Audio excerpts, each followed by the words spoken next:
14th over 13 and then the last one into 19. So those are sort of things I'm going to also keep an eye on in terms of little, battles in terms of runs sort of scored per over. Because those are big towers we talk about. You always see that the towers on the bowling chart. Because those big overs.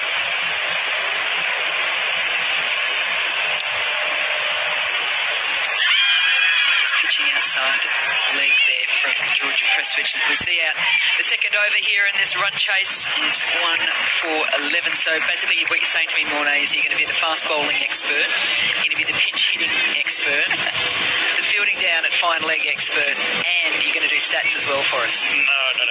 I'm just going to stick to keeping it as simple as possible. Finding my feature.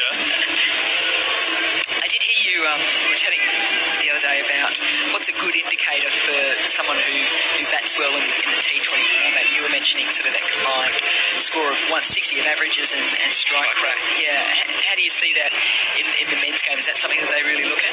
I think that's a formula they sort of go to in the IPL. And I was going to actually ask you guys the question. What if you have to compare those two? What would be a sort of good total in the women's game?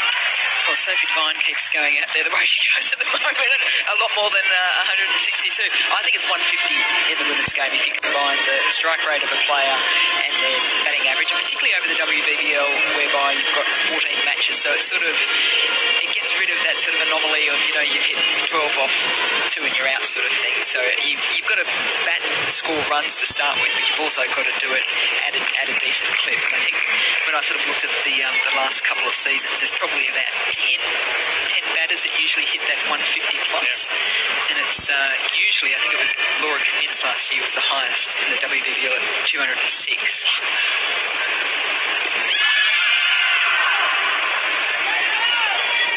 And I suppose it comes back to having the balance between, do you want someone at the top of the order like a Beth Mooney who still hits that 150 plus, or do you want that impact player? Ideally you want a bit of both, don't you? You want someone who can hit it probably 130 plus but be solid enough to manage all the situations, and then you want someone who can come in, whether it's a 6 at Kemins or up the order depending on how many wickets you lose, and really go hell for leather right from the very first ball. Padu tries to go hell for leather, and she does. She gets it through the field. It's pulling up, and that was handy until it's flicked back into the body on the dive. Good effort in chasing down there by Michaela Hinkley. I almost thought she had it there for a little bit, but then you just scoop it right into her chest. So unfortunately couldn't pull that one back, and maybe a little bit lucky for Adapadu there. She was kind of inside out and uppish through the covers there, but hopefully that can just give her a little bit of confidence now, just kind of like wait on that ball and play a little bit later.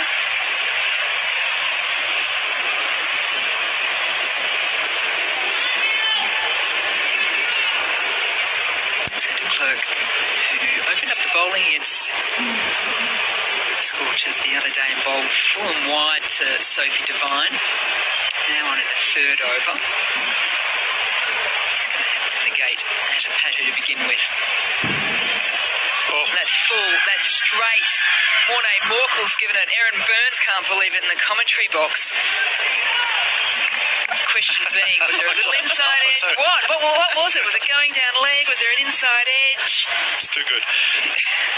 I think the umpire just gestured to, he thinks it came off the bat there, so. Difficult one to judge for the umpires, isn't it, when there's bat and pad so close together on impact.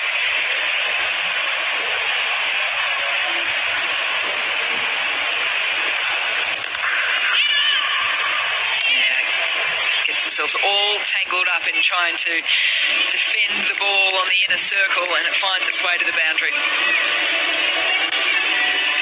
Lovely struck through here. You can see how high that bounced off the pitch. You almost like that indoor cricket up-down shot. But Sophie Devine there just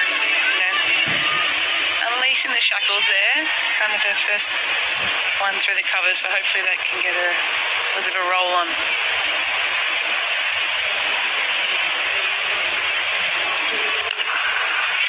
Back at the length, Sophie Devine gets into a position to hit it on the top of the rise, but can't find the gap from the last ball of that over. 3 overs gone, it's 1 for 25.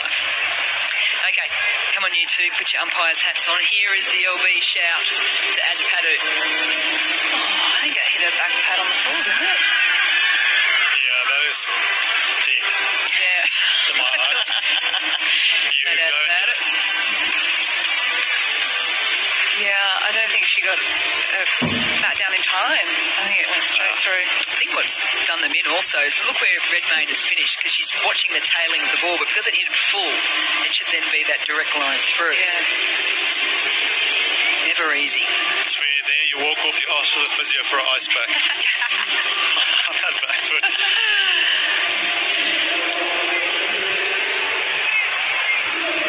So clear day down in Hobart. Clear but chilly, that's for sure. Two teams that are used to slightly warmer conditions.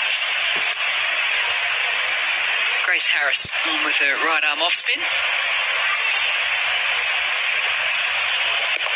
And needed to get bat on that one. Atapadu gets it backward of square. It's de Klerk that's after it. Does well.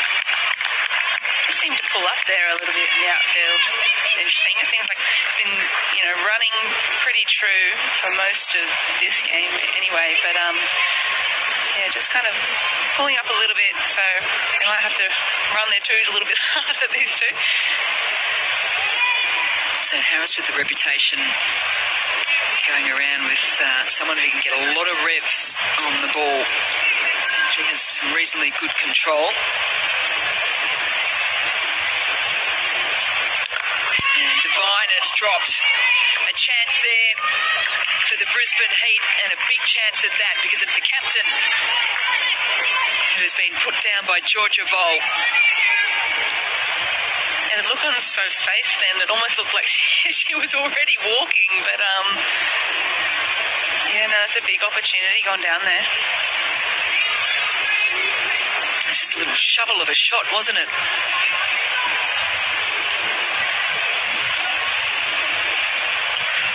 We thought about how much did the Smith stumping of Redmayne cost the Scorchers. Some handy footwork there from Redmayne herself. She was missed by Mooney on 28, went on and scored 59 not out, was the backbone of the innings.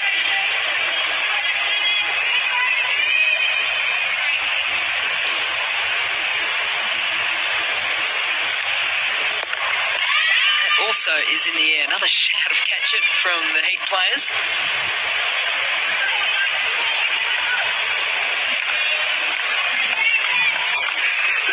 Let's chat from the Sydney Sixers about Grace Harris with her bowling. Yeah, I think she's a very underrated bowler, actually. She always tends to take a few wickets, and particularly like big wickets as well.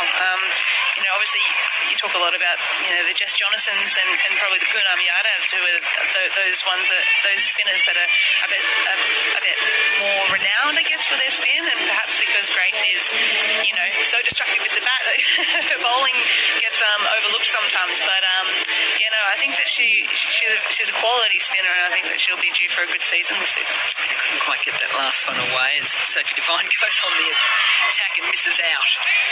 So dropped by Vole in that over, managed to find the boundary through the onside, and then probably in her own mind misses out on the last. Devine moves to 14 from 9.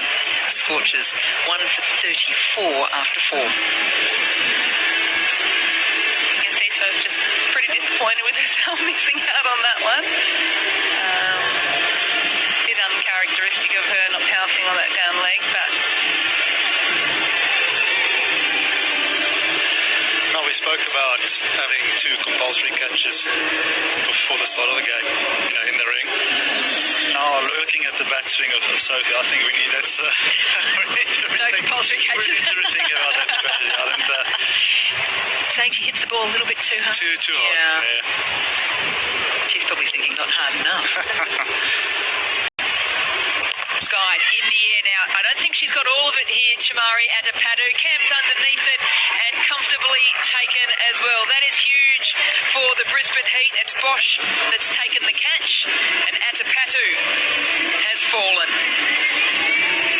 it's almost almost a carbon copy of her dismissal in the first game, isn't it? Rocking back and trying to pull it away to the onside and just not getting quite enough of it. I'm not sure if she was trying to clear the rope there or if she just got a bit of a top edge, but yeah, very, very similar to her dismissal in game 1 against the Heat. And again, pace off in the power play. That's going to be a big factor today or tonight here in this run chase. It's the game plan against, pace off the ball. So in a very short space of time, Jess Jonassen has picked up Jamari Atapatu twice. So that matchup is one that they'll keep in mind if these two teams manage to meet again, not in the round games, because this is the second of their supposed home and away games, but potentially in the finals later in November. So Madazan Cap now out to the middle. Morné Morkel just moves forward in his chair a little bit more to get a better view of the South African.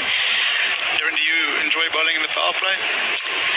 I honestly don't mind it. I haven't done a lot for sixes, but I did it quite a bit just recently over in the 100 for the Birmingham Phoenix and quite enjoyed it. I think I've had the luxury of having some pretty quality spinners in the teams that I've been in, Dunne, Newkirk and Ash Gardner for the sixes. So, usually my role has been through the middle, but it's definitely a different beast bowling in the power play.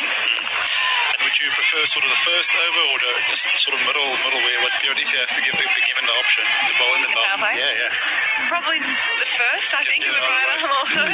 Get it over with, and also hoping that the openers are just kind of getting their eye in, seeing the ball.